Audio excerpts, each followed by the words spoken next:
Just over a week ago, County Executive Ike Leggett announced his recommended fiscal year 2016 operating budget. Lorna Virgili recently sat down with the executive to talk more about his budget and how difficult it was to put it together. You officially presented your recommended budget on March 16. It was a 17-minute speech.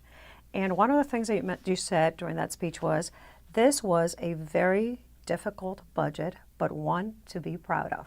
Yeah. How did you get there? I call the budget one of challenges and also opportunities. Now, in the past, we've had to close budgetary gaps as high as almost $1 billion, $978 million to be exact, almost $1 billion. We had a gap this time of $238 million. We had a change in the governorship in Maryland, continued sluggishness at the national level. We have a very difficult Supreme Court decision out there with the state of Maryland on some tax refunds. And so we've exercised a number of options in the past that made it very difficult for us to go back to revisit those options.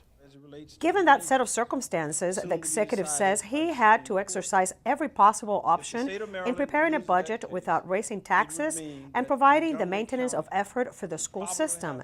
Now, when it comes to MCPS, he says to be optimistic in recovering nearly $30 million from the state that were slashed by Governor Larry Hogan from the state budget.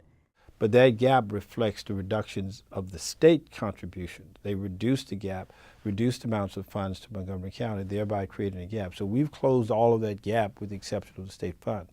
And we are working aggressively with the governor and members of the General Assembly.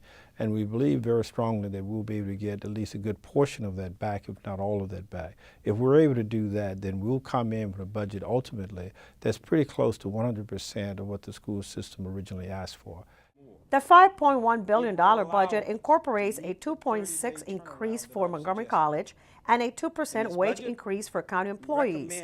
However, the executive told us that he felt that both of these increases should have been higher, but it was not feasible. Something that was left out was funding for local campaign finance. Mr. Leggett says that financing campaigns at this time would have risked other programs.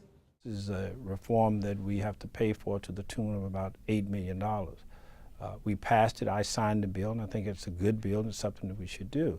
But you have to keep that in the context. First of all, it's not needed until 2018 election.